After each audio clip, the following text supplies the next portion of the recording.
Hello everyone, কেমন আছো তোমরা সবাই? আশা করি খুব ভালো আছো। আমিও খুব ভালো আছি। তো আজকে চলে এসেছি একটু অন্যরকম ভিডিও নিয়ে। আজকে কোনো সাজগোজের ভিডিও না, এটা হচ্ছে আমার বাড়ির ছাদের টপ ডেকোরেশনের ভিডিও। তো আমার ইদানিং যেন মনে হচ্ছিল আমার ছাদটা কীরকম ফাঁকা ফাঁকা আর খাঁ খাঁ লাগছে, মানে ইনকমপ্লিট কমপ্লিট লাগছে। কারণ ছাদের এই দেয়াল টেয়ালগুলো দেখছি রঙগুলো একটু চটে গেছে, টবগুলো একটু অপরিষ্কার লাগছে। তো আমি চেষ্টা করেছি টবগুলোকে পুরো রং করে ছাদটাকে একটা কালারফুল লুক দেওয়ার। তো সেইটাই আজকে করছি।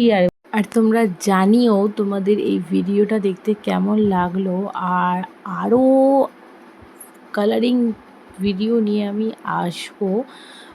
আপাতত এটা আজকে শেয়ার করলাম, কারণ আরও অনেক টব আছে, সব তো একসাথে করা সম্ভব একেবারেই নয়। তো যতটা পেরেছি আমি করেছি। তো সেটাই আপাতত তোমরা জানিও কেমন লাগলো। আর পুরো ছাদটাকে একদম রঙে রঙে রাঙিয়ে তুলবো, সেটাই আমার ইচ্ছা।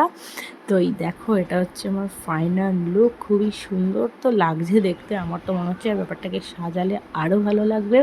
তো তোমাদের কেমন লাগলো সেটা অবশ্যই কমেন্টে জানিও। ভিডিওটি ভালো লাগলে লাইক করো। আসতে হবে, আসি, দেখা হচ্ছে নেক্সট ভিডিওতে।